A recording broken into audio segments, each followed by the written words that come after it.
Baik, Terima kasih. terima kasih kepada pimpinan kebaktian, Pak Alek atas kesempatannya. Ya, baik, sebelum kita mulai, mari kita menghormat guru agung kita bersikap anjali. Namo tassa bhagavato arahato sama sambuddhassa. Namo tassa bhagavato arahato sama sambuddhassa. Namo tassa bhagavato arahato sama sambuddhassa. Sabadanang dhammadanang jinati. Dari semua pemberian dhammalah yang tertinggi. Dhammapada 354. Baik. Selamat pagi, Ibu Bapak, saudara-saudari dalam Buddha Dhamma, Sotihotu Namo Buddhaya. Ya, semoga kita semua dalam kondisi sehat dan sejahtera ya. Tentunya pada saat pandemi ini kita berharap agar kita semuanya dalam kondisi sehat ya. Begitu. Recording in progress. Baik, saya akan sebelum saya share screen ya, saya juga mengharapkan sekali ini sangat luar biasa sekali ya. Dhamma Wihara Balikpapan walaupun kondisi pandemi masih bisa ada itu ya, ada suatu hal yang positif yang bisa umatnya juga bisa setiap minggu terus yang mengikuti kebaktian ya. Ini suatu hal yang positif ya, yang juga karma baik juga ya buat Ko Alek ya yang juga menyelenggarakan ini. Baik, saya izin share screen ya.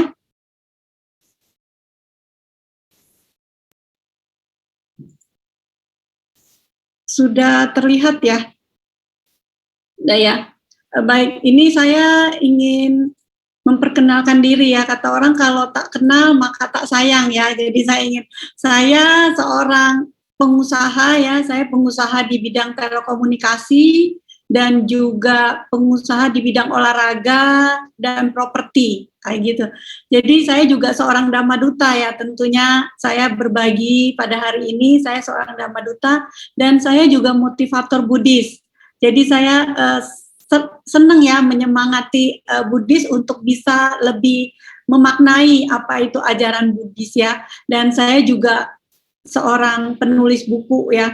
Nah di sini di sharing Dhamma saya setiap harinya di Instagram saya berbagi ya untuk memotivasi juga semuanya gitu. Itu singkat dari profil saya. Kemudian ya hari ini saya akan berbagi dengan topik kekayaan secara terperinci. Nah, kita tahu ya, semua orang pastinya mau kaya ya gitu ya. Siapa yang mau kaya dibilangin ya, pasti semua orang mau ya. Nah, hari ini saya berbagi di Dhamma Wihara Balikpapan tanggal 23 Januari ya 2022. Apa sih nanti kekayaan terperinci itu? Kita akan lihat ya, ini dari Dhammapada. Walaupun seseorang hidup 100 tahun, tetapi ia tidak dapat melihat keluhuran Dhamma, sesungguhnya lebih baik kehidupan satu hari dari orang yang dapat melihat keluhuran Dhamma. Dhammapada 115. Ya baik. Saya akan masuk dulu. Tadi kan dibilangin kekayaan secara terperinci. Mau tanya ya, apa sih harta atau kekayaan itu? Nah, dalam ajaran Sang Buddha, ini diajarkan ada 4 ya. Ada 4 tentang harta atau kekayaan. Yang pertama adalah harta yang tidak bergerak. Kita semua tahu ya tentunya ya, pengen punya harta yang tidak bergerak apa? Misalnya rumah atau tanah. Ini diajarkan dalam Sang Buddha ya, di Nidikada Sutta ya, ada di sini ya. Harta yang tidak bergerak itu seperti tanah, bangunan, rumah gitu ya. Nah, yang kedua adalah harta yang bergerak. Harta yang bergerak itu apa? Misalnya, nih, emas atau sekarang kendaraan bermotor ya, motor, mobil. Nah, itu termasuk dalam harta yang tidak bergerak. Yang ketiga adalah harta keterampilan. Harta keterampilan ini apa ya? Harta keterampilan itu semacam bisa misalnya IT atau zaman sekarang ya, kalau dulu berdagang atau bertani ya, masih sekarang juga ada ya, bertani itu keterampilan ya, suatu keterampilan ya, desain atau melukis, itu harta yang keterampilan ya. Yang keempat adalah harta kebajikan yang muncul karena praktek. Nah, ini praktek apa ya? Kita di ajaran Sang Buddha dikatakan harta kebajikan yang muncul karena praktek dana, sila, dan bawana. Nah, di sini nanti saya akan bahas kekayaan atau harta seperti apa gitu ya, yang sungguhnya yang membuat kita lebih bahagia ya. Tadi ini ada empat harta kekayaan, yang terakhir ya harta kebajikan ya, yang muncul dari praktik dana, sila, dan bawana. Nah, sekarang kalau saya mau tanya dulu nih, siapa yang mau kaya? Nah, tentunya pada nunjuk tangan ya. Kemarin saya juga, kalau ini kan sekarang online ya. Kemarin saya di Wihara Padumutara ya, itu banyakan sih lansia ya. Semuanya siapa yang mau kaya? Semua tunjuk tangan ya. Tentunya ya, semua juga mau kaya ya. Nah, kalau orang kaya, apakah semuanya akan bahagia? Tentu tidak ya. Ada pernah nggak ngelihat orang yang kaya, udah cantik, tapi tidak bahagia? Ada yang orang yang kaya, cantik, bahagia lagi gitu kan. Ada yang orang yang tidak kaya, juga tidak cantik, tapi bahagia. Nah, itu tergantung dari apa ya kebahagiaan itu. Nah, kekayaan ini kita lihat nggak ada orang lagi senyum, dikelilingi oleh tangan-tangan ya. Ketika kita bahagia, kita kan memberi senyum tuh kepada orang. Nah, maka yang sekeliling kita itu juga merasakan ya kebahagiaan itu. Jadi kebahagiaan itu bukan hanya dari kekayaan materi saja. Nah, apa sih kekayaan yang bisa kita dapatkan? Kekayaan terperinci seperti apa yang diajarkan Sang Buddha ya tentunya ya. Di sini saya ambil dari Sutta ya. Di sini ada kekayaan yang terperinci, saya ambil dari Sutta Anguttara Nikaya 7, 6, ya, halaman ke-6. Jadi di sini ada 7 ya, ada 7 kekayaan terperinci. Di sini ada 4 dulu, saya akan bahas nanti 3 lagi, akan bahas selanjutnya ya, di slide selanjutnya.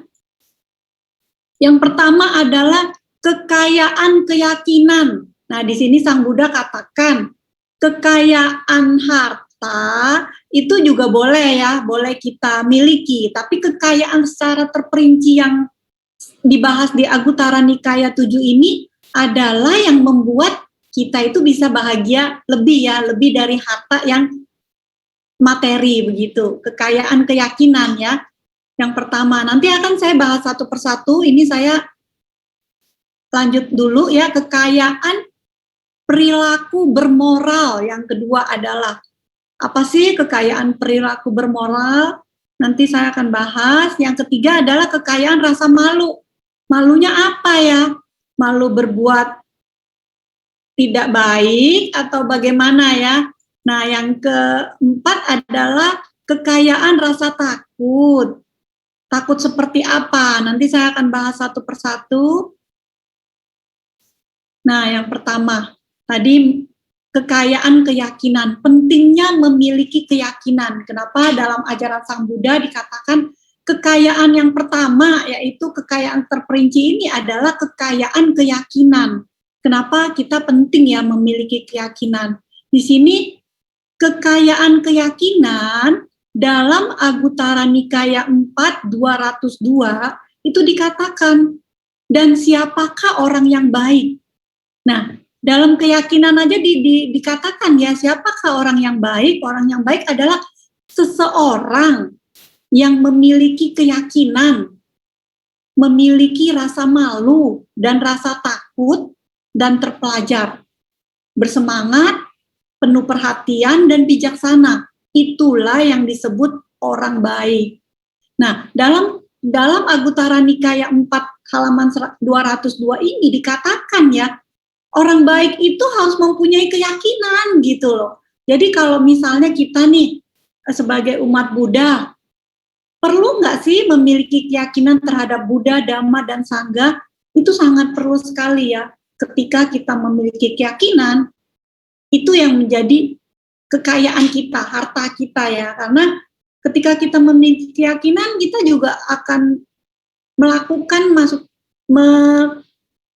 melakukan dan juga mempelajari apa yang Sang Buddha ajarkan, dan kita akan praktek gitu, karena kita yakin bahwa ajaran Sang Buddha ini benar gitu. Makanya kita bisa mempraktekkannya tanpa ragu-ragu ya. Nah, di sini dalam kekayaan keyakinan saya akan cerita mengenai mata kundali ya. Jadi ini kisah mata kundali. Dari cerita ini adalah manfaat berkeyakinan kepada Buddha. Tadi dikatakan kekayaan keyakinan ya. Ini saya mau cerita kenapa sih pentingnya kekayaan keyakinan itu ya, dari kisah mata kundali ya. Mungkin ibu bapak atau teman-teman sekalian ya, saya panggil teman-teman ya biar nggak panjang ya. Teman-teman sekalian mungkin sudah pernah dengar ya kisah mata kundali. Jadi kalau misalnya ini saya ceritain kembali biar lebih ingat lagi ya tentunya. Nih, ini kisah mata kundali ini adalah ada seorang Brahmana yang bernama Anathapindika. Nah, di sini ya Adinapubaka, yang saya maksud adalah Brahmana Adinapubaka, ini mempunyai seorang anak yang bernama Mata Kundali ya, yang sebelah kiri itu ada anak kecil ya, itu dalam cerita ini adalah Mata Kundali. Adinapubaka ini sangat kaya sekali ya, Brahmana ini sangat kaya sekali. Dia tuh memiliki banyak sekali harta ya, tapi sayangnya Adinapubaka ini sangat pelit ya, pelit sekali. Dia tidak mau berbagi, tidak mau berdana begitu. Bahkan dia di gambar itu ya, dia sedang membuat emas ya, emas untuk dipakai anaknya Mata Kundali ini. Dia tidak mau memberikan upah kepada tukang emas untuk bayar gitu. Jadi saking pelitnya dia nggak mau berbagi ya, nggak mau bayar ongkos emas. Jadi dia bikin sendiri itu emasnya yang untuk anaknya pakai ya. Karena pelitnya dia, makanya anaknya pun kalau misalnya ada kondisi yang sakit atau apa, dia tidak mau bawa ke dokter ya. Waktu zaman dulu tabib ya, mungkin kita lihat di yang sebelah kanan gambarnya, pada suatu hari Mata Kundali ini sakit gitu, sakit. Nah, karena dia juga stres ya, maksudnya sakit, dan juga karena pelit ya, dia nggak mau, Adinapubaka ini tidak mau membayar tabib untuk berobat anaknya. Dia hanya meracik sendiri ya, meracik obat dari tumbuh-tumbuhan atau apa, diambil di ini, terus dikasih makan obat, tetap dikasih makan obat, namun tidak memanggil tabib untuk datang memeriksa anaknya. Nah, kemudian karena sakitnya juga parah ya, sakitnya bertambah parah, Adinapubaka ini sedih ya gitu, sedih, aduh bagaimana nih ya anak saya sakit gitu. Nah, dia karena sangat pelit masih tidak mau memanggil tabib, tetap aja anaknya dikasih obat, diracik gitu. Kemudian karena sakitnya bertambah parah, nah Adinapubaka ini berpikir ya, waduh kalau anak saya nanti meninggal, Mata Kundali ini meninggal, bagaimana ya? Nanti orang-orang datang gitu ke rumahnya kan, misalnya melayat gitu kan, ngelihat harta yang ada di rumahnya.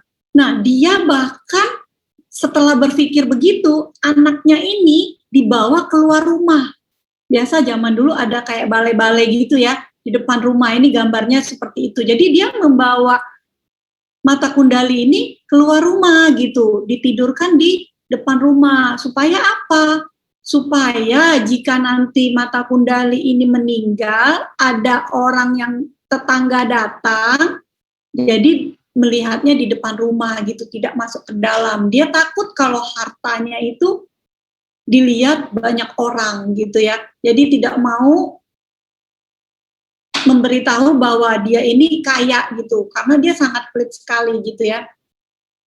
Kemudian karena sakitnya juga bertambah parah ya, sakitnya bertambah parah. Nah, mata kundali ini juga sudah tidak ada tenaga ya.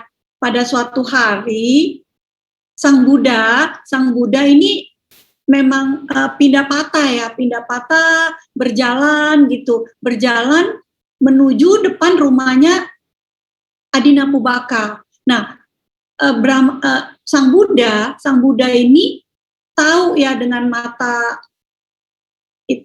batinnya, dia melihat bahwa ada seorang anak mata kundali yang perlu pertolongan untuk dibantu agar bisa terselamatkan begitu ya. Kemudian Sang Buddha berjalan di depan rumahnya seperti yang digambar ya, di depan rumahnya mata kundali. Mata kundali ini karena di depan rumah ya ditaruh.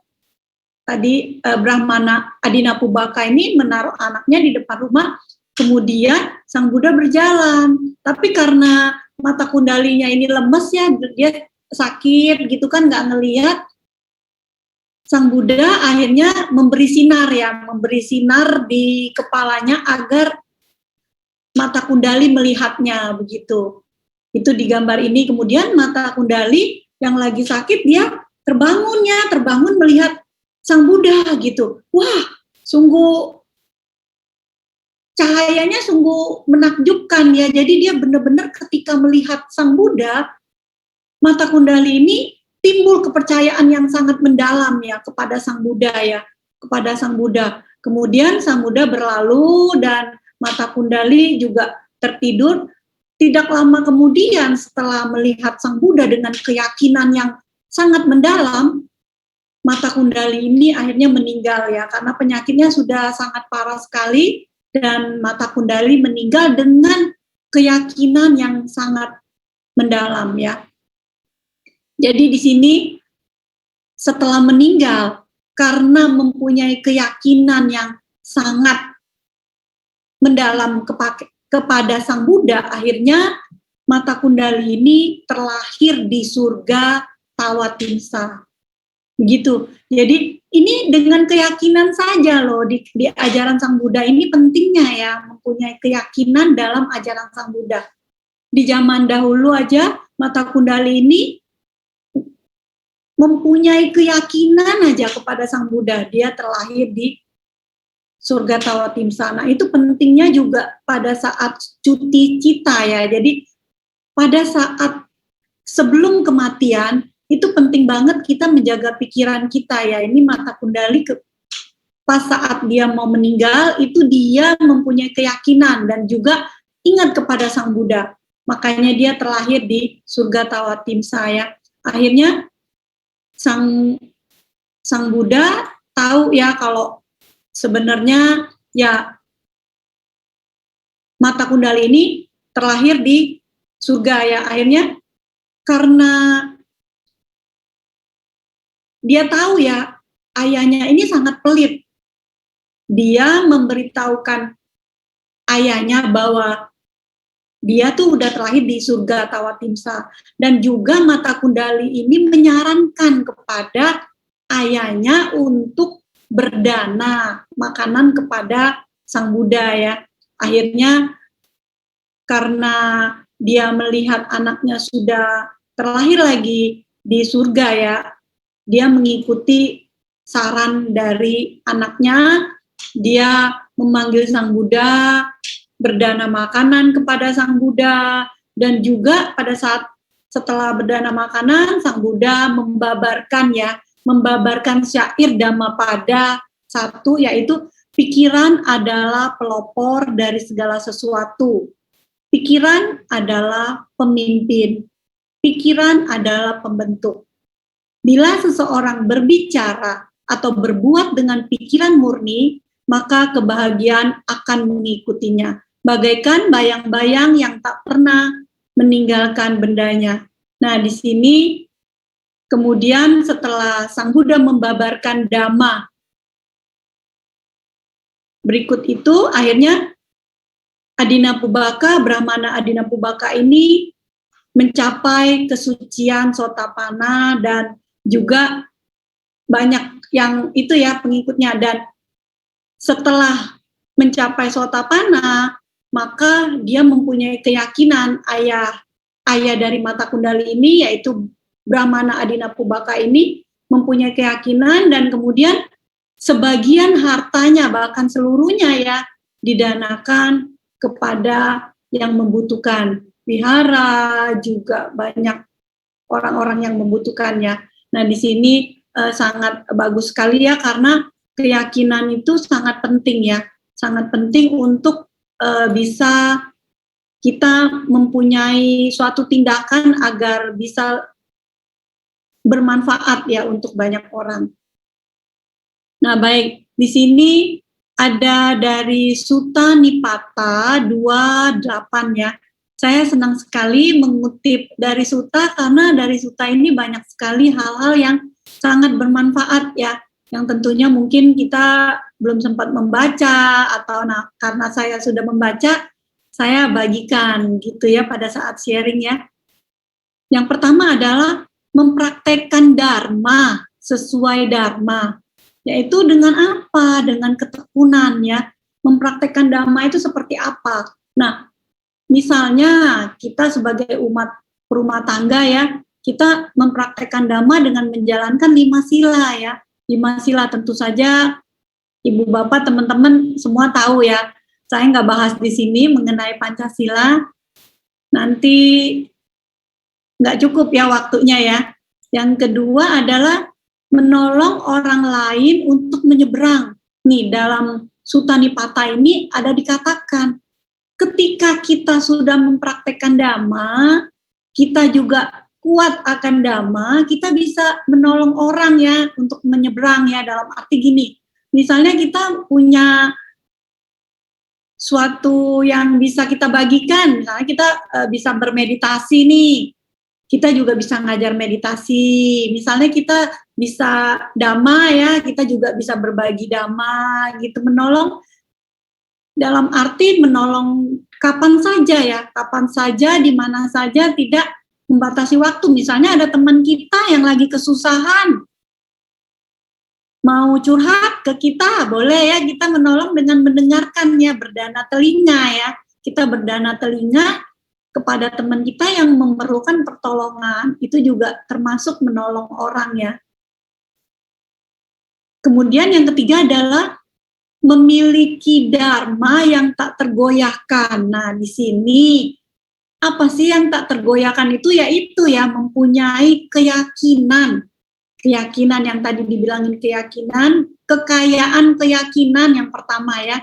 Jadi kita memiliki dharma yang tak tergoyahkan, memiliki keyakinan. Yang keempat adalah dharma mencapai kebahagiaan.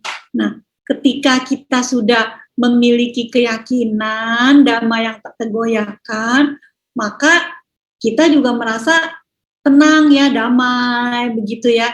Dhamma itu membuat bahagia gitu. Tentunya di dalam ajaran Sang Buddha ini ada dana, sila, samadhi ya. Meditasi ini yang bisa mendorong kita untuk lebih bahagia lagi. Nah, di sini apa sih langkah-langkah untuk menumbuhkan keyakinan? Tadi saya juga katakan keyakinan ini sangat penting. Yang pertama yaitu belajar ya. Kita belajar. Karena dengan belajar, makanya kita menumbuhkan keyakinan dengan praktek ya. Setelah belajar kita juga praktek, seperti halnya dengan meditasi ya. Jadi nanti saya akan bahas di slide selanjutnya mengenai praktek meditasi, ini sangat penting ya. Jadi langkah yang menumbuhkan keyakinan dengan belajar dhamma, praktek dhamma, tentunya keyakinan akan tumbuh ya dalam diri kita.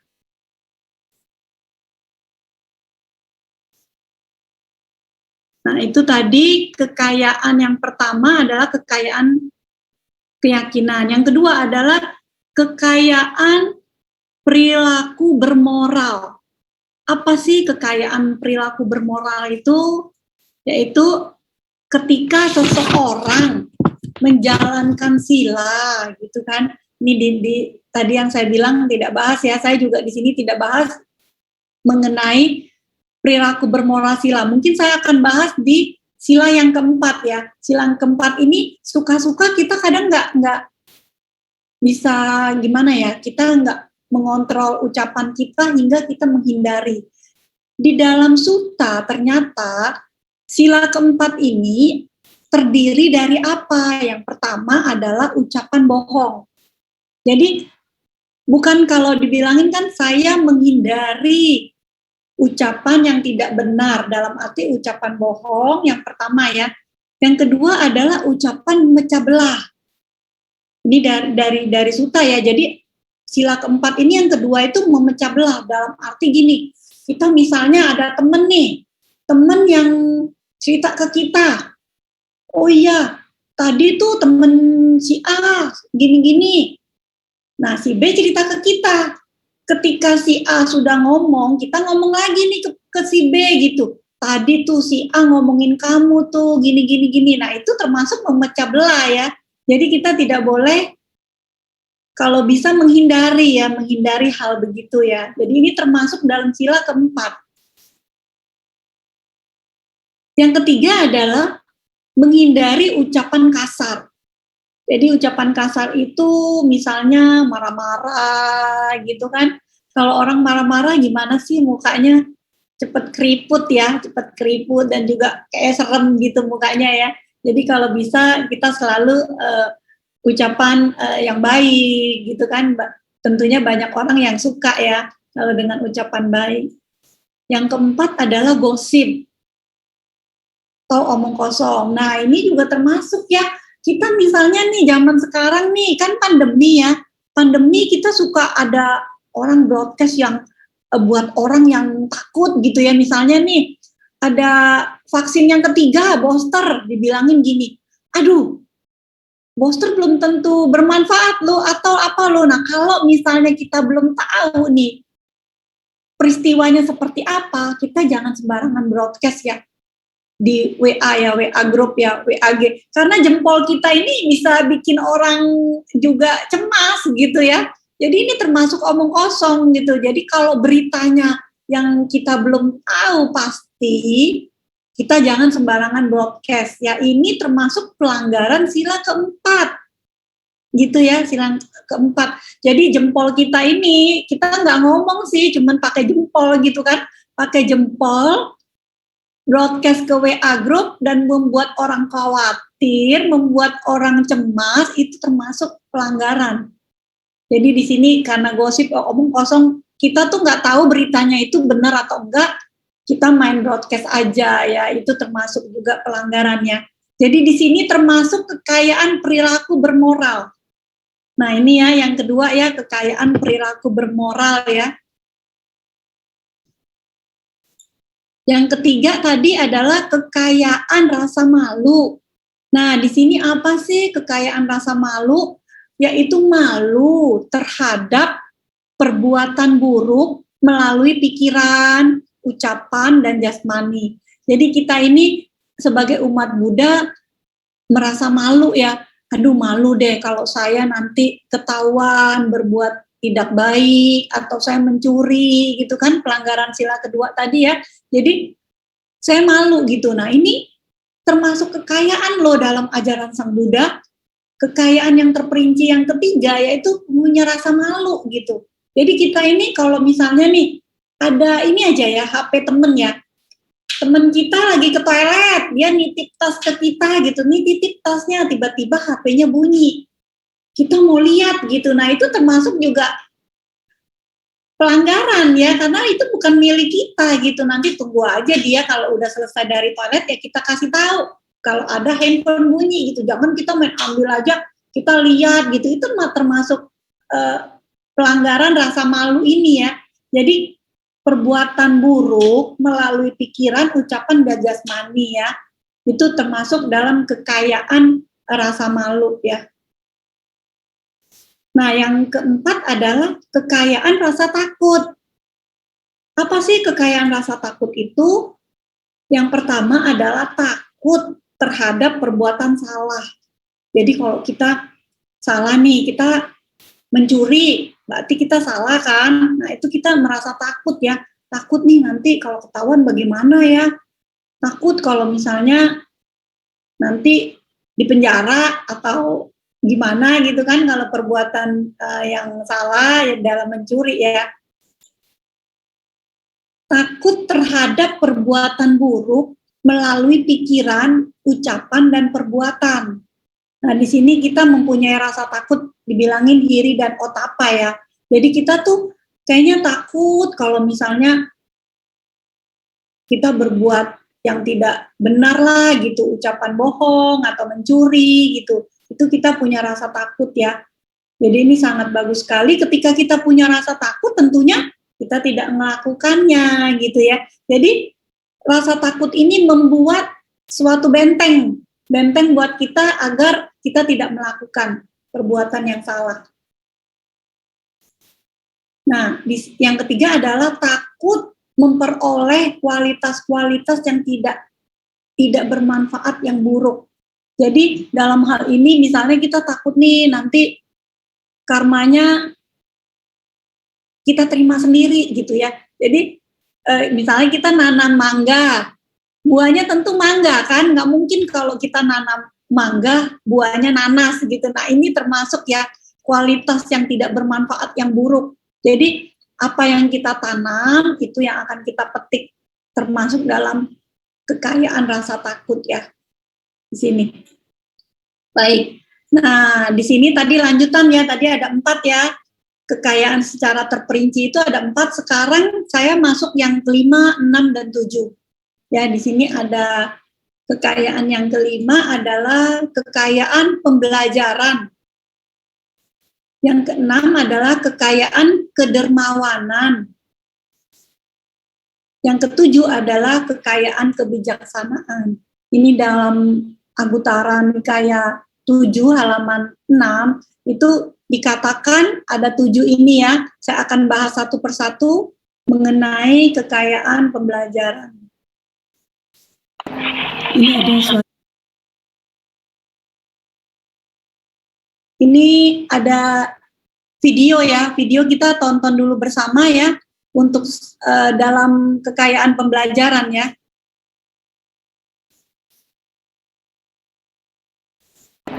Ini ada suatu cerita ya yang sangat menarik.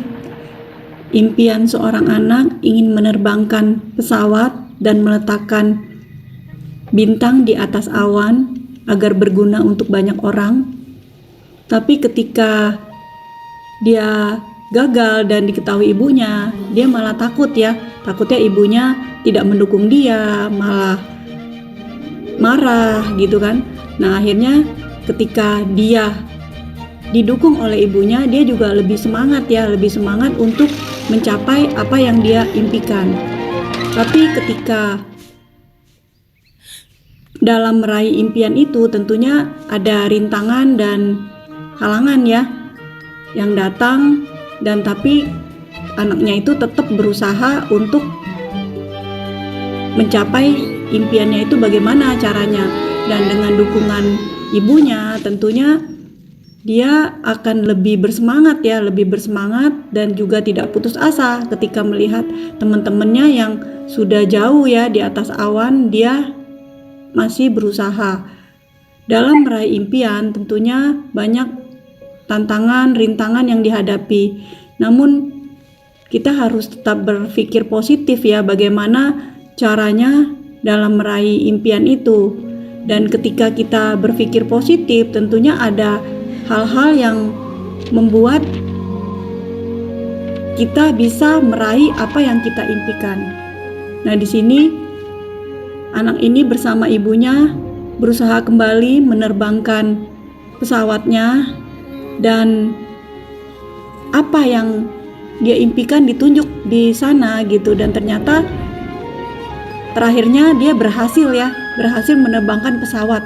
Wah, ternyata bisa di atas awan, dan ibunya juga merasa bahagia sekali ya.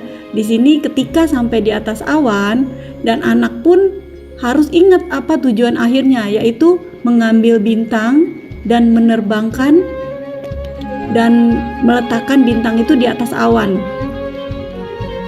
Ketika dia berhasil meletakkan di atas awan, dia juga melihat teman-teman yang lainnya juga bersama dia meletakkan di atas awan. Ini ceritanya happy ending ya. Dia bersama ibunya menggapai impiannya dan bintangnya bercahaya, bisa berguna untuk banyak orang. Nah, ibunya juga di sini merasa bahagia sekali ya. Cerita ini happy ending dan bisa menjadi motivasi ya untuk kita semua.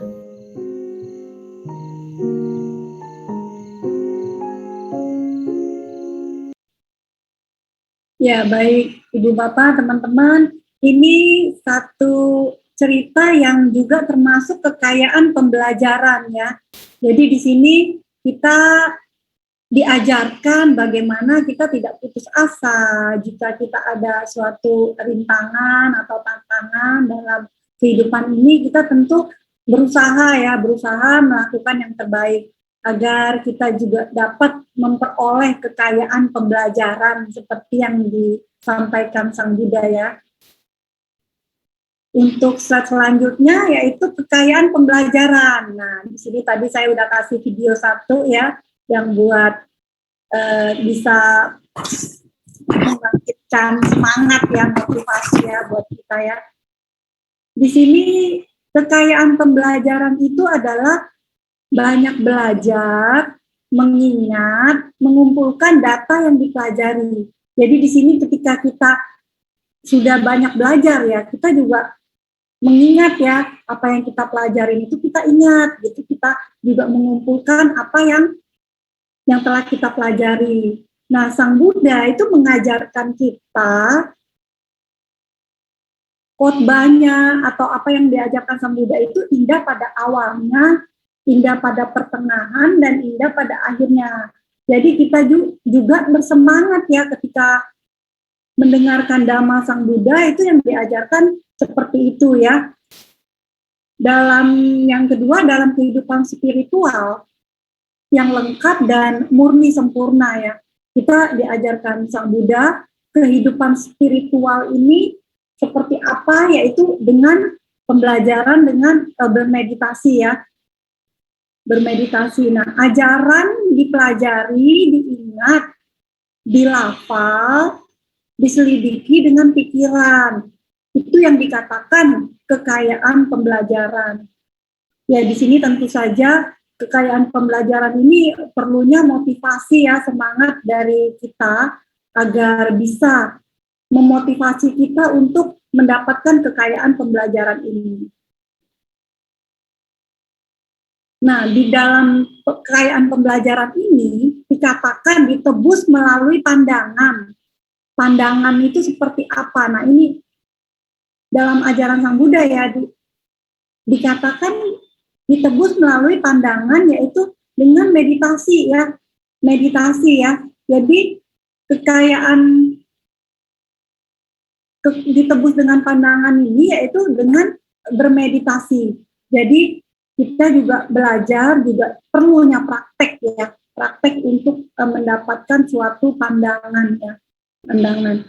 Nah, di sini kekayaan kedermawanan ya. Kekayaan kedermawanan, sebelum saya masuk, ini ada gambar bunga ya, bunga mawar ya.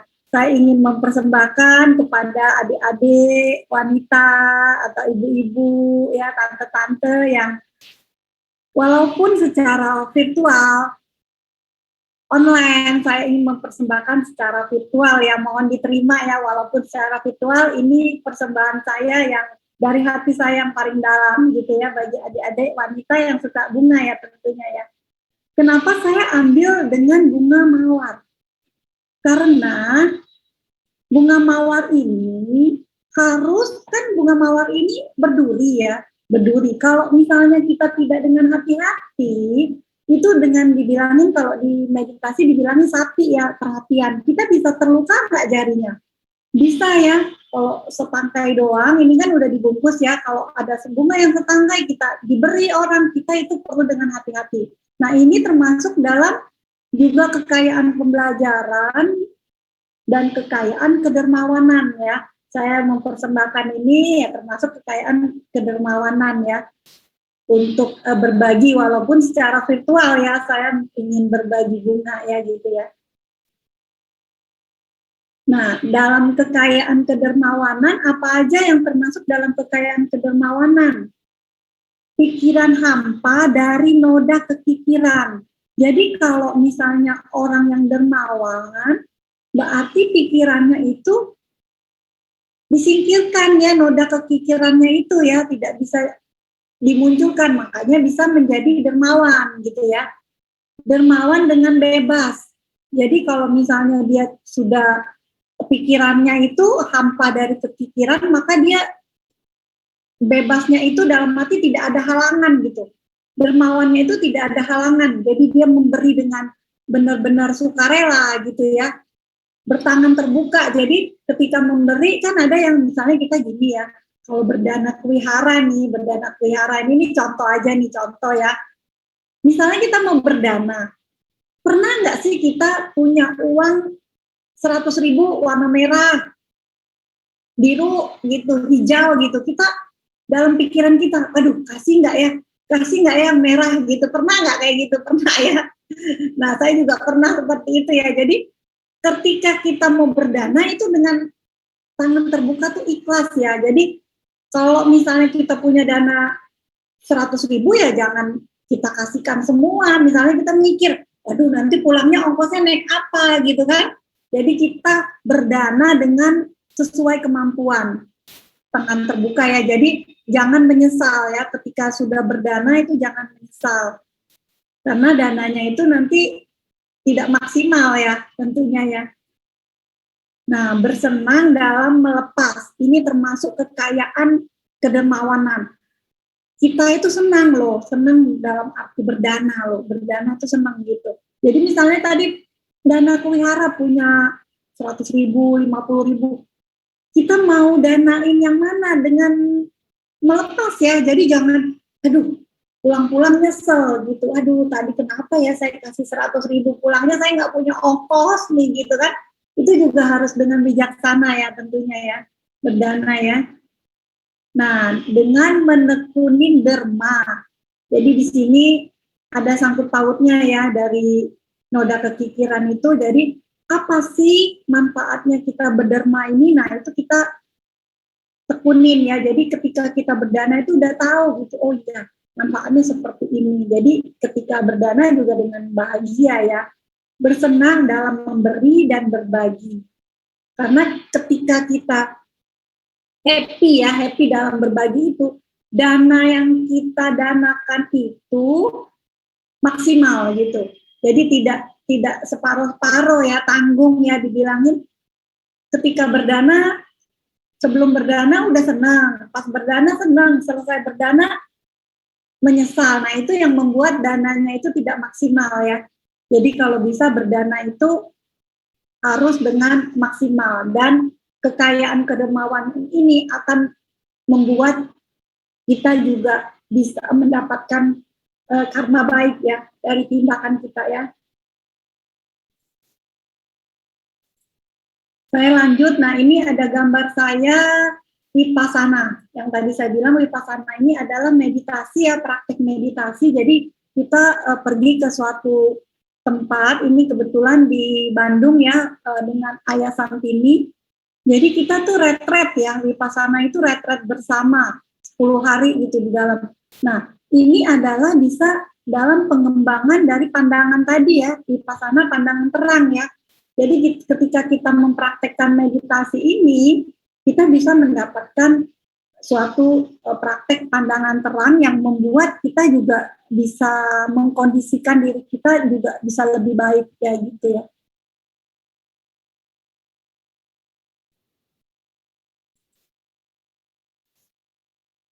Yang terakhir adalah yang ketujuh, kekayaan kebijaksanaan. Nah tadi di slide yang tadi ada Vipassana itu bisa membuat yang ketujuh ini bisa terlaksana ya, kekayaan. Jadi ketika kita melakukan dana, sila, samadhi, panya kita akan juga bertambah ya. kebijaksanaan kita bertambah. Ini kekayaan yang ketujuh, kekayaan kebijaksanaan. Jadi ketika kita praktek dari ajaran Sang Buddha, tentunya kekayaan kebijaksanaan ini akan muncul ketika keyakinan, praktek dana, sila, samadhi kita jalankan ya. Nah, memiliki kebijaksanaan seperti apa? Yaitu memiliki kekayaan melihat muncul dan lenyapnya. Jadi di sini dikatakan dalam Vipassana itu, praktek itu kita hanya melihat tuh muncul, berangsung, lenyap gitu ya. Dalam meditasi begitu ya. Jadi ini mungkin di sesi lain nanti saya akan bahas mengenai meditasi, karena saya memang praktisi meditasi ya. Saya senang sekali bisa setiap harinya saya tuh bermeditasi ya. Ya seperti tadi pagi juga saya setiap hari pagi minimum itu 1 jam, pagi meditasi 1 jam, malam 1 jam ya. Tapi kalau ada waktu biasanya saya pagi 2 jam gitu meditasi. Jadi saya membuka kehidupan saya setiap harinya dengan meditasi, dengan ketenangan, juga ditutup dengan ketenangan. Nah, jadi enak gitu ya, kayak hidupnya sepertinya lebih apa ya, lebih tenang, lebih bahagia gitu ya.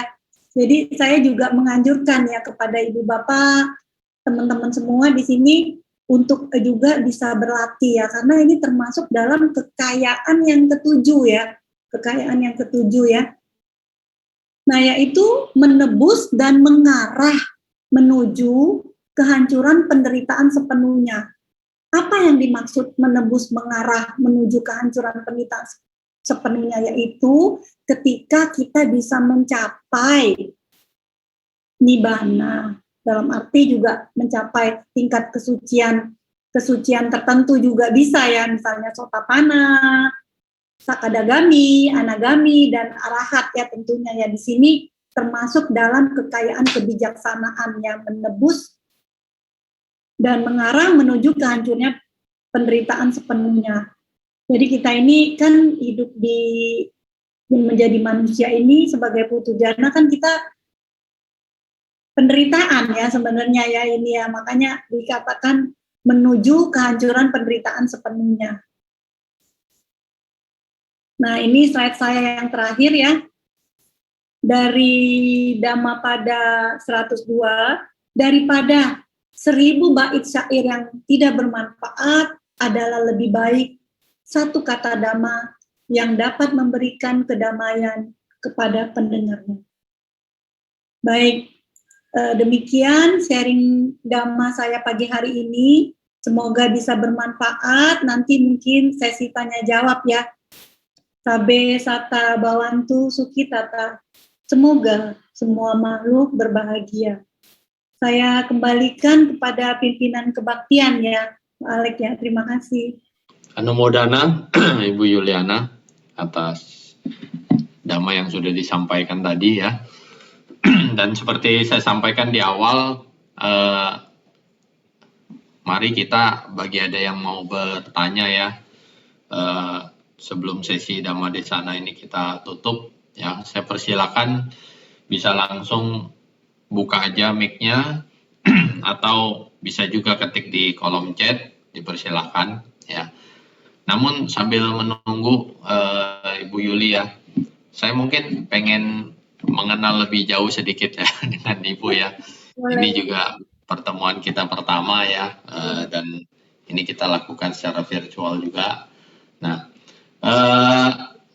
kemarin saat kita bikin poster yang virtual itu, ya kita juga sempat bertanya ini, CSM, terus ada lambang R-nya dalam lingkaran ya.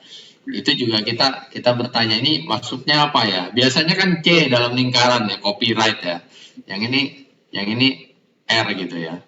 Nah, mungkin bisa sedikit kalau boleh dijelaskan Ibu Yuli. Oh iya. Ini gelar apa ini? Ya, itu adalah Certified Speaking Master ya. Jadi saya belajar dengan Pak Ponijan, Onijan Liao. Nah, di situ untuk public speaking ya. Jadi certified speaking master gitu. Jadi udah untuk juga saya sebenarnya juga bisa buat trainer mengenai public speaking gitu ya. Saya juga di Gada Dharma, saya sempat memotivasi juga untuk umat yang menjadi Dharma Duta. Jadi motivasi for Dharma Duta dan juga coaching for Dharma Duta ya. Jadi saya juga kalau ada wihara atau ini yang bisa saya bantu ya saya bisa gitu ya.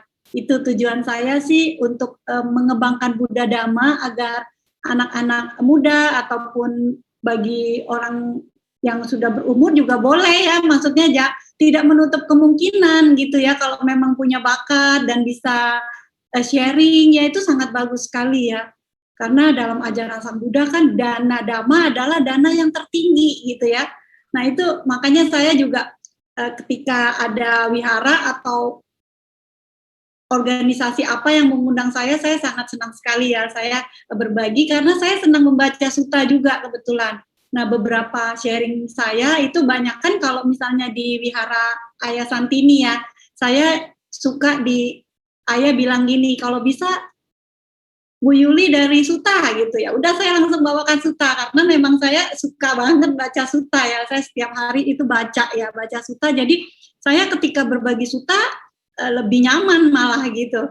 Tapi tentunya kalau anak-anak muda ya kalau dikasih langsung Sutta-Sutta gitu kan pada ini. Nah, makanya saya selingin dengan cerita-cerita gitu. Ya. Oke, terima kasih Ibu Yuli. Dengar nama Ayah Santini ya, sudah lama. Kebetulan Dhamma Wihara juga pernah berkesempatan saya mengundang Ayah Santini juga. Tahun berapa saya lupa, tapi waktu itu sama mendiang Cornelis Wawor ya. kita sempat adakan di Balikpapan juga. Ya, sudah lama saya juga belum berkabar lagi nih sama Ayah Santini nanti. Saya sendiri juga terakhir saya Vipassana itu 2019 di bulan 3. Pas saya pulang itu lockdown di Bandung sama Jakarta. Orang kata Ayah gini, kita dipesenin sama Ayah, kita nggak boleh makan di jalan, nggak kan dari Bandung ke itu kan 3 jam tuh. Ya. Kita dibekalin lontong. Saya ingat banget. Kata Ayah, Bu Yuli, jangan turun ya di Bandung, jangan turun karena udah tutup kan. Pas saya itu tuh jalanan ditutup, beda 2 jam doang dari saya pulang. Itu Bandung langsung ditutup. Oh ini bener-bener kalau nggak bisa pulang itu. Kita rombongan 2 mobil kalau nggak salah ya. Itu semua nggak apa. Kita nggak turun dari mobil. Pokoknya udah ke toilet dulu, bawa lontong, bawa apa, langsung sampai ke rumah. Seru banget. Itu baru pengalaman pertama. Waktu pas lagi datang ke sana juga udah ini sih. Tapi Ayah tetap ngadain itu terakhir kalinya. Bulan 3 di tahun 2019. Saya ingat banget pulangnya dibekalin lontong, nggak boleh keluar dari mobil. Ayah pesen banget, kalian nggak boleh keluar dari mobil ya. Langsung aja katanya ke Jakarta gitu. Jadi kita tuh udah bener-bener dibekalin makanan gitu ya. Jadi kita nggak stop lagi gitu. Itu memang kayaknya gimana ya, suatu hal yang pengalaman juga ya waktu pas meditasinya itu seperti dites juga, kita dites suhunya, pakai masker, meditasi pakai masker, gitu. Oke, menarik ya. Nah ini juga justru yang saya pengen tanya lebih lanjut sih Bu Yuli, artinya luar biasa ya tadi kalau saya dengar bisa setiap hari, paling enggak pagi 1 jam, malam 1 jam. Berarti dari apa yang Ibu Yuli sampaikan, sebenarnya ketertarikan awal meditasi itu bisa sampai jadi praktek ya atau meditator seperti ini. Kalau boleh dibagikan pengalamannya Ibu Yuli ya untuk meditasi ini ya. Ya baik Pak Alex, pertanyaan yang bagus sekali dan sering banget tuh orang yang nanya seperti itu ya kepada saya ya. Saya itu sebenarnya dari awal ketika pertama kali saya diajak meditasi, saya kan langsung diajak temen itu yang one day mindfulness ya, 1 hari. Saya jam 12 itu saya muntah. Saya muntah, saya juga nggak tahu kenapa. Kok bisa ya, saya akhirnya stop, saya nggak mau, saya bilang begini, itu meditasi, saya nggak mau lagi. Apa itu meditasi? Membuat saya menderita gitu kan. Tidak. Saya kebetulan stop. Nah, untungnya saya punya karma baik lagi gitu. Ini udah ceritanya 12 tahun yang lalu ya. Saya meditasi itu hampir 12 tahun dan setiap tahunnya saya ikut retret di tempat ayah, kadang setahun 3 kali kalau sebelum pandemi ya. Jadi waktu itu ada wihara, saya kan aktifnya di Cetiadama Manggala dekat rumah. Ada temen yang ngajak saya, ini ada meditasi loh, bantenya ngajar dari awal gitu. Saya tadinya nggak mau, cuman karena saya memang suka berbagi, teman saya itu kan dia rumahnya deket saya, dia bilang, kamu kalau misalnya ikut meditasi, kamu kan juga berbuat baik, jemput saya, katanya gitu, jemput dia, terus sama-sama gitu kan meditasi. Akhirnya saya berpikir, ya udah deh, saya mau berbuat baik gitu kan, saya ikut gitu. Saya ikut di sana, saya meditasi awal. Nah itu pertama kali, kenapa juga saya mau, saya itu melekat banget sama anak. Anak saya pertama kali pergi ke Singapura kuliah, yang perempuan, itu saya nangis 2 bulan. Mata saya udah kayak panda, tiap hari nangis gitu ke kantor. Orang suami saya bilang gini, udah kayak kehilangan pacar aja, tiap hari nangis sampai karyawan saya juga bingung, ibu kenapa ya? Jadi kalau inget anak saya terus nangis gitu, kalau lagi kerja ya enggak, kerja biasa. Terus kalau inget lagi saya nangis gitu. Nah itu sampai 2 bulan. Nah itu yang saya tersentuh banget waktu bantenya bilang, kamu bisa atasi untuk melepas ini dengan meditasi. Nah itu pertama kali yang membuat saya jadi mau ya, jadi kayak wah bener ya kalau meditasi itu bisa untuk melepas gitu kan. Nah itu yang membuat saya begitu. Akhirnya saya meditasi dan setelah tahu bagus, saya ajak keluarga saya berempat, suami, anak saya ikut semua meditasi. Nah kebetulan ini anak saya juga ngikut saya ya, anak saya juga setiap hari meditasi, padahal umurnya baru 20-an gitu. Jadi karena tahu manfaatnya gitu, akhirnya ya kita meditasi setiap hari gitu. Nah pertama-tama ya tentunya enggak ya, pertama-tama 5 menit gitu. Malah duduk gitu lihat-lihat jam gitu, lihat beker gitu kan kalau pertama gitu ya.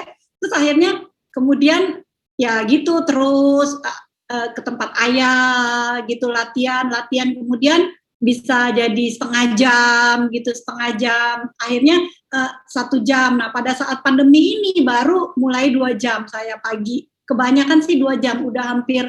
Jadi saya juga karena pandemi ini ya saya sangat merasa karma baik dan bersyukur sekali. Saya tuh ngikutin kelas online yang untuk untuk bisa itu ya, atasila ya. Jadi sekarang saya ini mungkin udah mau mendekatin 1 bulan, kalau nggak salah bulan 4 ya saya mulainya itu saya atasila. Jadi saya kayak seorang biku ya, jadi makannya hanya 2 kali sampai dengan jam 12, makanya saya bilang nanti saya izin, biasanya saya jam 11-an itu saya udah makan dan selesai jam 12 tuh nggak makan lagi gitu.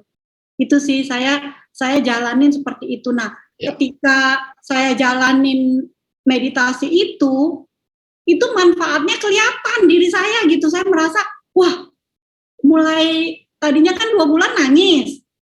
Setelah meditasi udah nggak terlalu nangis lagi gitu. Jadi waktu anak saya yang kedua kuliah ke luar negeri, itu saya udah bener-bener gak nangis. Makanya Ayah Santini juga nasihati saya, dia bilang katakan kepada anaknya yang laki-laki kan, dia bilang, mami bukan gak sayang kepada kamu karena gak nangis, tapi kondisi batinnya sudah berbeda, begitu. Jadi Ayah juga nasihatin saya untuk saya juga memberi pengertian kepada anaknya, kok mami nggak nangis ya, kemarin kan dia tahu kalau cicinya pergi nangis 2 bulan, matanya bengkak kayak panda gitu. Ini beneran kisah hidup saya ya. Saya di situ saya merasa sekali, wah ini saya tuh melekat sekali ya kepada anak. Kenapa sih ada orang yang pernah nggak Ko Alek dengar orang yang sampai anaknya mau keluar negeri sekolah nggak dikasih? Pernah ya, pernah. Nah itu karena melekat. Kita ini kan biasanya kan kalau sama keluarga melekat ya, maksudnya istri ya. suaminya kalau pulang malam gitu suka ditanya, kamu kemana aja gini-gini. Itu karena takut ya melekat sama suami ya, bukan sebenarnya sih khawatir juga termasuk gitu kan, tapi kalau udah melekat itu benar-benar membuat kita itu menderita ya. Itu yang saya alami. Anak saya di Singapura waktu itu zaman BB ya, waktu itu dia bilang begini, Mami aku baik-baik aja kok, ngapain nangis gitu, orang di sini udah nggak ngapa-ngapain kok, katanya gitu. Baik, orang anaknya baik-baik aja dan juga nggak melanggar sila gitu kan, nggak ngapa-ngapain gitu, tapi kita di sini kayak cemas gitu, takut. Ya itulah melekat lebih dari cemas ya. Itu benar-benar saya rasakan, itu nasihat siapapun, nasihat Bante, nasihat suami saya bilang gini, udahlah kamu jangan nangis-nangis, kenapa sih gitu. Ya, saya sampai setiap hari ya, saya buka kamarnya anak saya, lihat-lihat kayak orang. Anak saya yang cowok bilang gini, Mami, Cece kan nggak ada di sini, ngapain lihat-lihat kamarnya gitu. Saya sampai bingung loh. Saya kayak orang apa ya? Pokoknya kayak orang linglung gitu, lihat-lihat gitu. Itu sih kalau saya bayangin tuh, aduh benar-benar menderita sekali. Nah itulah tujuan saya untuk bisa belajar meditasi itu. Pertama motivasi dapetnya gitu. Padahal 2 tahun sebelumnya saya muntah gitu, meditasi nggak mau saya gitu. Ya kemudian mungkin ya karma baik saya berbuah, ketemu lagi guru meditasi yang cocok untuk saya, akhirnya saya bisa mendapatkan kembali manfaat dari meditasi.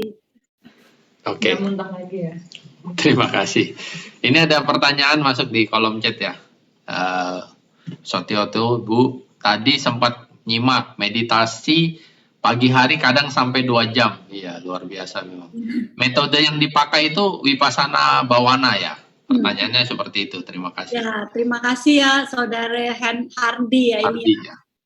Hardi atas pertanyaannya yang sangat bagus sekali ya.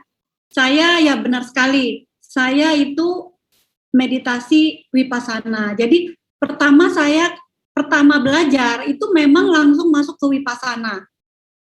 Tentunya saya kadang begini loh, orang bilang gini, meditasi samatha dan Vipassana gitu, baiknya tuh samatha dulu baru Vipassana. Sebenarnya ya ketika saya sudah belajar Vipassana, itu dalam meditasi Vipassana itu ada meditasi samathanya gitu. Samatha itu kan ketenangan. Nah, ketika kita udah tenang itu ya meditasi Vipassana itu di dalamnya gitu. Sebenarnya ini ada kaitannya, makanya saya kadang orang yang mau berdebat, saya sih nggak mau, semuanya bagus gitu. Meditasi itu semuanya bagus.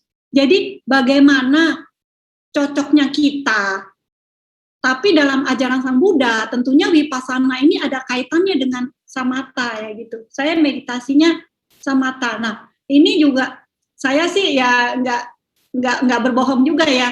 Kayak tadi pagi ya, saya meditasi ya karena waktunya. Biasanya kalau saya kan bangun jam 3.15.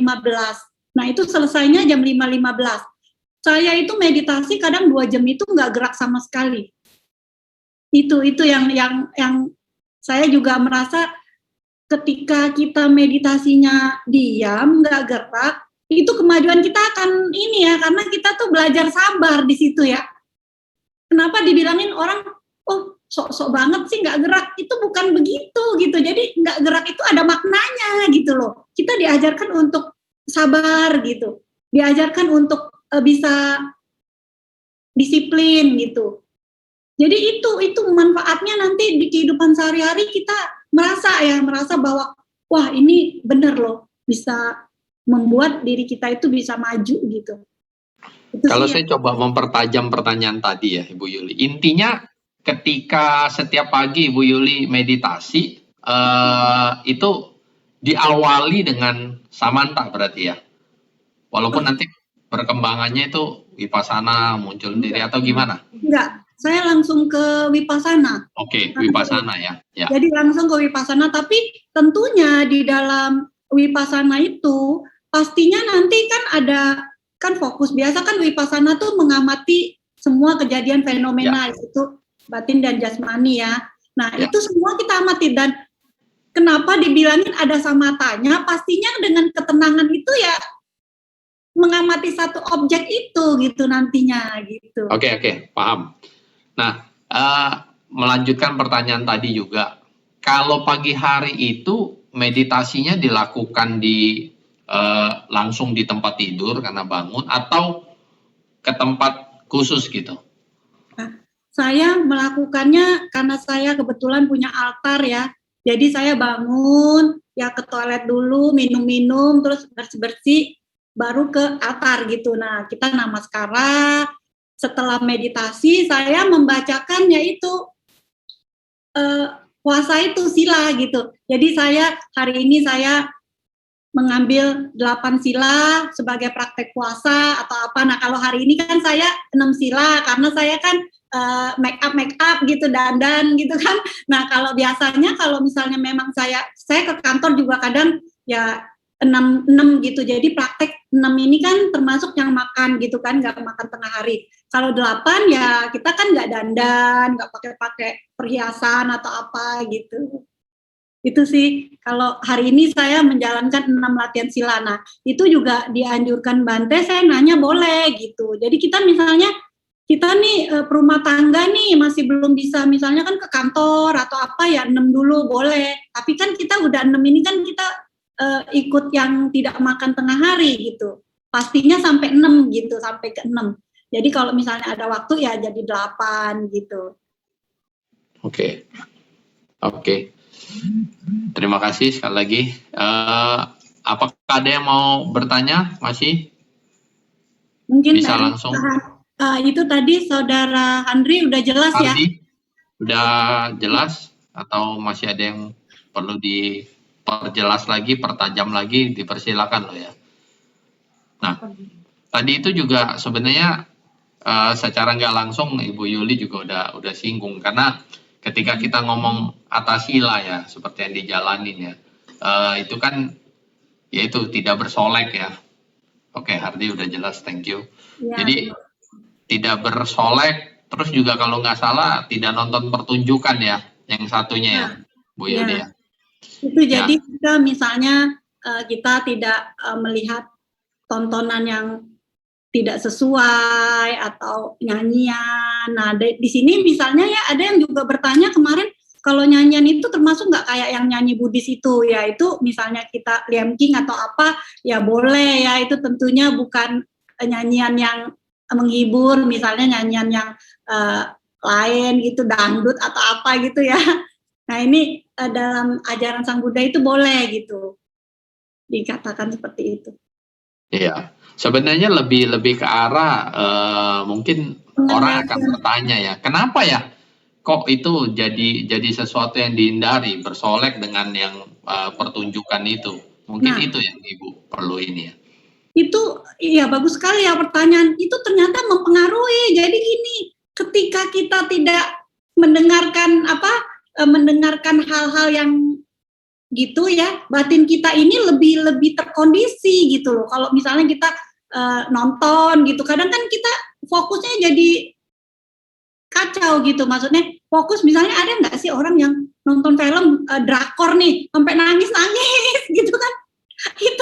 Itu mengkondisikan. Jadi kita ketika sudah nonton seperti itu ya, jadi untuk kita fokus lagi ke diri kita ini agak susah gitu. Makanya dibilangin kenapa di Vipassana semua HP dititip gitu kan. HP dititip, terus apa itu untuk mengkondisikan kita itu supaya lebih bisa masuk gitu. Masuknya dalam arti lebih fokus. Nah, yang Ko Alek tanyakan tadi ya, kenapa tidak bersolek itu gini. Jadi kan kalau misalnya kita bersolek ini kan otomatis kita kan mempercantik diri. Jadi kita menganggap keakuan ini bertambah gitu loh. Nah, itu yang bagi yang mungkin sebagian besar orang yang belum bisa mengatasi itu gitu. Jadi kenapa di ajaran itu seperti itu. Jadi tidak juga membuat persepsi tentang diri, tentang aku, dan juga kalau misalnya nyanyian, tontonan begitu coba deh kalau seharian saya sudah praktekin, misalnya seharian ya kita tidak nepon-nepon orang atau apa, itu kayaknya lebih tenang deh. Bisa ini. Saya sendiri sih prakteknya seperti itu ya. Tapi ketika kita coba deh kita ngobrol-ngobrol sama orang 1 jam, batin kita rasanya gimana? Walaupun udah ada yang happy, terlalu happy, ada yang sedih yang dia ceritain itu jadi kita ikut galau. Seperti itu enggak? Makanya Sang Buddha katakan, bergaul dengan siapa akan menjadi apa. Nah itu harus penting sekali ya. Kalyanamita itu sangat penting. Ketika kita bergaul dengan orang yang kurang baik, kita akan menjadi seperti itu. Jadi kita ini mencerminkan 5 dari teman kita loh. Jadi kita lihat nih teman kita yang baik 5 ini ya itulah diri kita gitu loh. Karena ada energinya yang sama ya. Jadi frekuensinya sama nih. Kita misalnya berteman nih sama orang yang ngerokok. Wah, cocok nih yang ngerokok ya. Kalau saya kan memang nggak suka ngerokok, jadi bilangnya gini, setiap kali orang ngerokok saya pasti ngelarang, udah kamu jangan ngerokok gitu. Nah itu frekuensinya akan sama ya. Jadi orang bilang kalau mobil jazz, kumpulnya sama mobil jazz semua gitu. Kalau mobil BMW, kumpulnya BMW gitu kan. Nah itu frekuensinya ya. Dalam ajaran Sang Buddha juga dikatakan seperti itu sih. Mudah-mudahan terjawab ya kalau ada pertanyaan. Oke, sebelum masuk ke pertanyaan yang di chat ini ya, saya tadi mau cuma untuk penegasan lagi ya. Sebenarnya kalau ketika Ibu Yuli jalankan Atasila, berarti nggak pegang HP? Oh, pegang dalam kehidupan ini, dalam kehidupan sehari-hari kita kan putu jana ya, boleh gitu, tapi kita batasi gitu. Misalnya saya pagi-pagi kan untuk posting di sharing dhamma, saya setiap hari posting apa untuk berbagi dhamma gitu ya. Udah, makanya saya delete semua, tinggal 1 gitu. Nah, enggak ini. Dan hal-hal yang penting aja yang saya baca gitu. Kadang kan banyak tuh, kadang saya jarang banget tuh yang like itu. Kadang kalau lagi ini ya udah saya nggak terlalu baca gitu, boleh sih. Nah itulah berumah tangga ya. Kita berumah tangga kenapa beda dengan seorang biku? Tentunya kita berumah tangga nggak bisa disamain dengan seorang biku gitu. Kita menjalankan 8 sila aja udah bagus banget ya. Maksudnya yang penting udah niat nih. Ya kalau ada bolong-bolong sedikit ya boleh-boleh lah gitu. Bukan dalam arti boleh ya. Kita tuh mengkondisikan kalau bisa jalanin dengan full gitu. Hasilnya juga pasti lebih baik. Tapi kalau belum bisa ya coba mungkin ke 5 sila dulu deh. 5 sila gitu atau 6 ya. Jadi 8-nya nanti gitu boleh. Yang penting ada niat dulu. Apa yang kita tekunin itu pastinya bermanfaat ya. Ajaran Sang Buddha ini kita sangat bersyukur ya bisa dapat. Ini saya sekali lagi terima kasih ya, inspiring banget ya. Maksudnya tidak sedikit loh umat Buddha ini yang menganggap bahwa Atasila itu impossible to do gitu. Karena yaitu pertunjukan, make up gitu ya, HP yang saya barusan coba tegaskan lagi. Artinya sebenarnya ini kan kita niat untuk melatih diri ya, ngindarin yang itu. Artinya menghindari ya, mengurangi ya. Saya pikir itu juga padanan kata yang mungkin lebih tepat ya. Nah jadi sekali lagi mungkin yang hadir di sini ya, kalau masih menganggap bahwa Atasila itu something impossible, ya ternyata enggak nih, luar biasa banget nih Ibu Yuliana udah menjalankan itu gitu ya. Nah ini saya baca ke chat lagi ya Bu Yulia.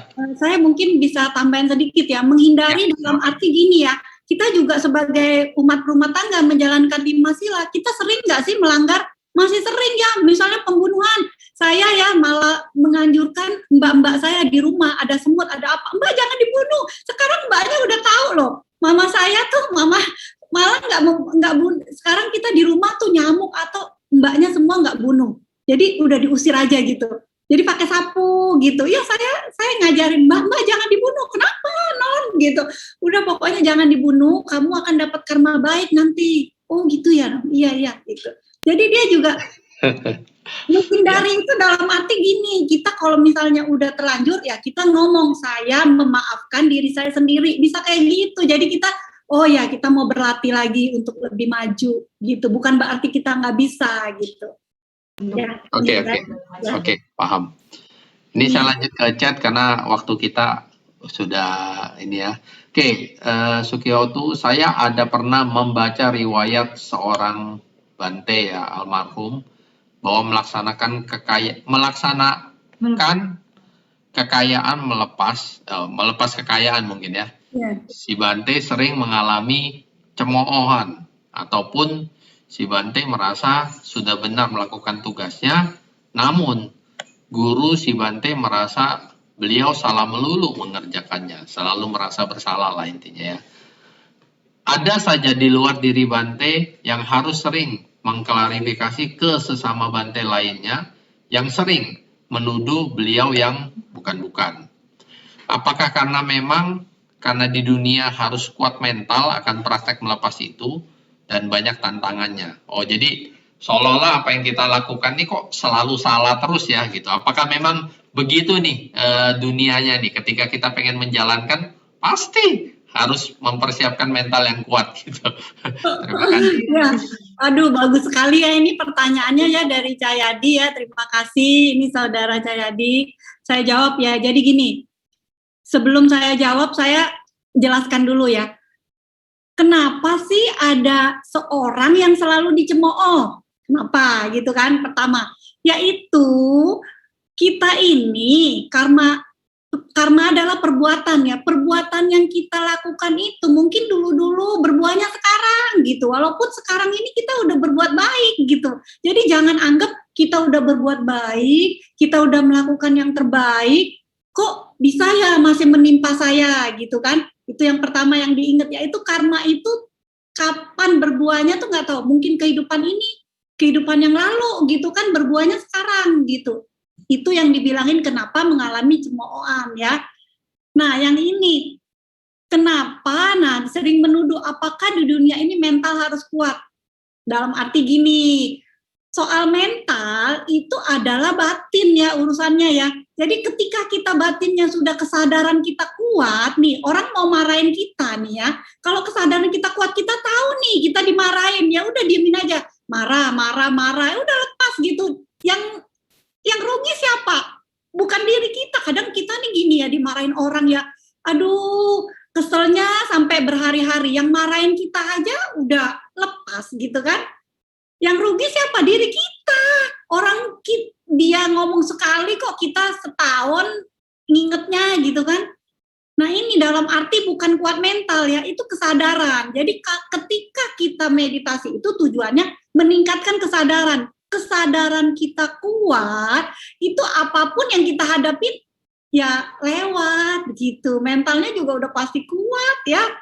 Kesadaran itu ya untuk melatih mental, melatih semuanya deh. Pokoknya kalau sudah meditasinya udah, kesadarannya udah kuat, apa juga bagus ya.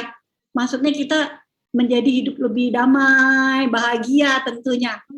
Ya benar ya, maksudnya apa yang saya praktekkan ini ya, saya ingin berbagi ya kepada, apalagi ini secara virtual ya dari Balikpapan ya, saya senang sekali ya. Saya pernah ke Balikpapan sekali untuk bisnis ya. Waktu itu dari Samarinda ke Balikpapan itu perlu waktu lagi gitu kan, pesawatnya ke Samarinda kalau nggak salah ya. Enggak, kebalik. Pesawatnya di Balikpapan. Balikpapan, saya ke Samarinda benar-benar. Jadi saya dari Balikpapan itu ke Samarinda, perjalanannya ini lagi jalannya mana rusak lagi waktu itu udah.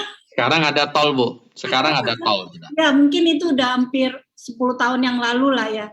Jadi ya gitu. Saya sangat senang makanya bisa sharing damai. Okay. Ya, mungkin next time. Jawab ya, Saudara Cahyadi udah terjawab ya. Oke. Kalau misalnya nanti dari Cahyadi ada lagi yang mau dipertajam, persilakan ya.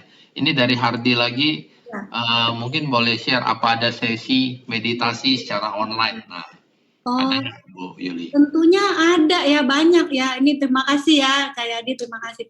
Ini Saudara Handri, ini meditasi itu banyak ya, banyak. Hardi ya. Hardi ya. Ini maksudnya kan yang ngajar seorang biku gitu kan maksudnya? Atau apa? Boleh unmute ya? Maksudnya Iya. bisa langsung tanya biar Hardi nggak boleh salah. langsung nanya aja Hardi. Ibu Yuli maksudnya. Hardi. Tapi jangan-jangan ini bukan Hardi yang ngetik. Oh, Oke. ya, Oke. jadi maksudnya kalau sesi meditasi secara online. Nah, kalau Ibu Yuli sendiri ada nggak sesi online meditasi? Enggak, saya karena Enggak ya. Karena ya, Dia udah unmute. Dia udah unmute. Kita dengar dulu maksudnya apa. Boleh.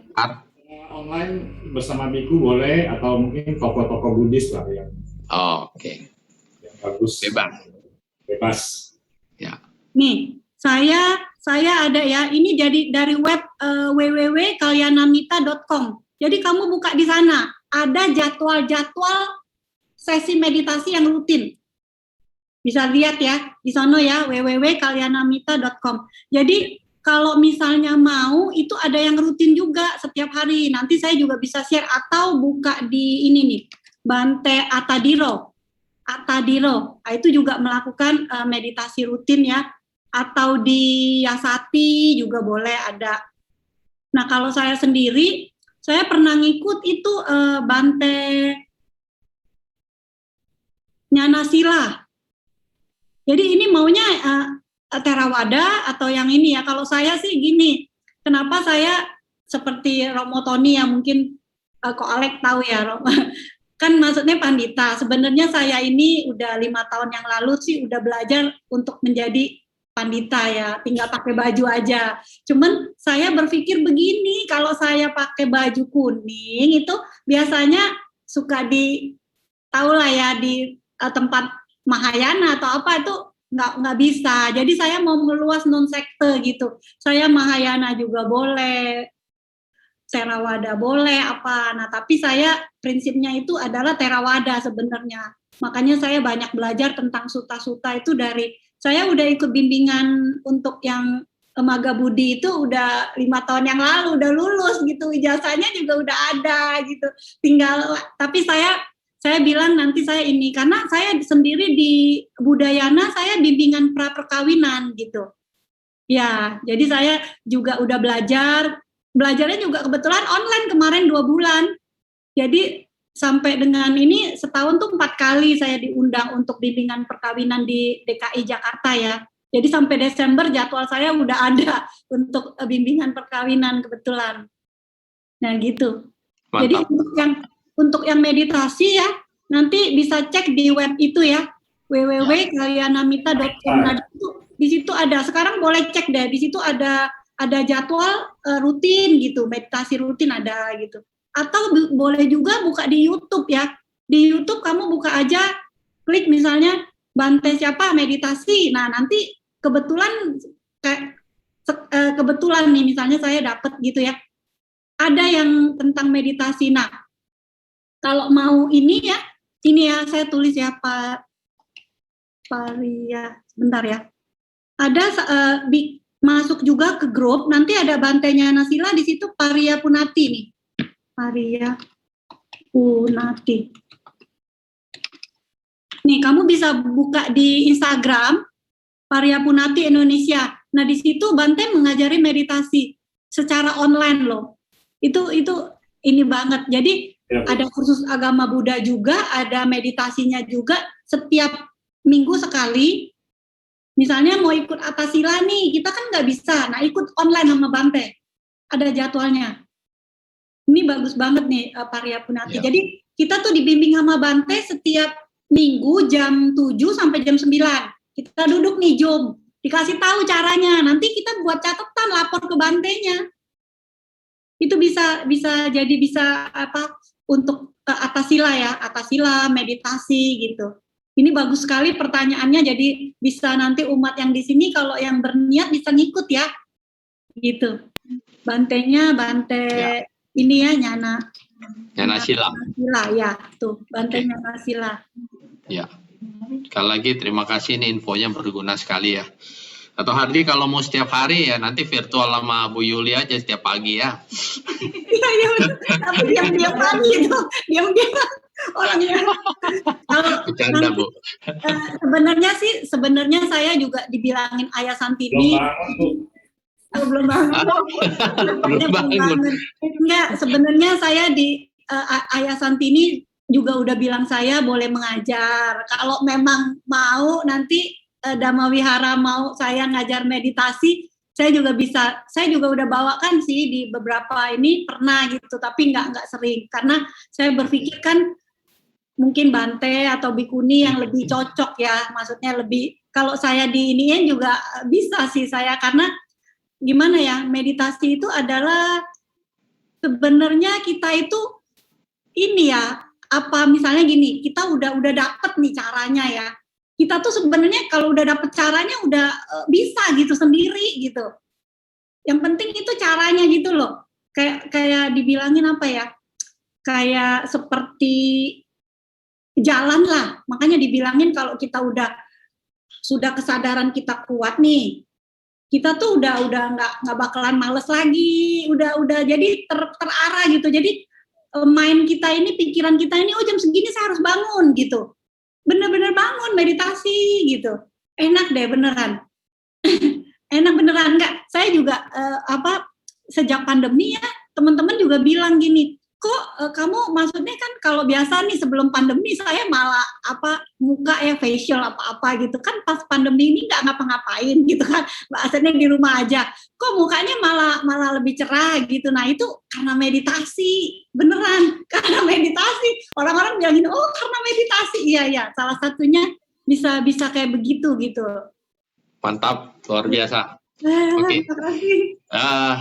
Ini saya kayaknya mesti akhiri dulu karena ya kita tahu Ibu Yuli lagi tasila juga ya. Nanti mungkin jika ada pertanyaan lebih lanjut kita bisa ketemu di sesi selanjutnya, atau kalau tidak sabar silakan kirim ke saya, nanti saya bisa tanyakan ke Ibu Yuli ya. Nanti saya bisa sampaikan. Sekali lagi saya mewakili pengurus dan umat Dhamma Wihara Balikpapan anumodana nih Bu Yuli, kesempatan hari ini sudah berbagi dengan kita ya, meluangkan waktunya. Terima kasih. Sebelumnya saya boleh untuk pelimpahan jasa ya? Ya. Baik ya Ibu Bapak, teman-teman, boleh kita bersikap anjali, kita pelimpahan jasa dengan kebajikan ini dari pagi hingga siang hari ini dengan membaca parita, bermeditasi dan diskusi dhamma. Semoga mengkondisikan kebahagiaan dan kesejahteraan hingga tercapainya nirwana. Kami berbagi kebahagiaan ini kepada kedua orang tua, guru, saudara, sahabat, semua mendiang, semua dewa, semua makhluk. Semoga semua makhluk berbahagia. Sadu, sadu, sadu, sadu, sadu.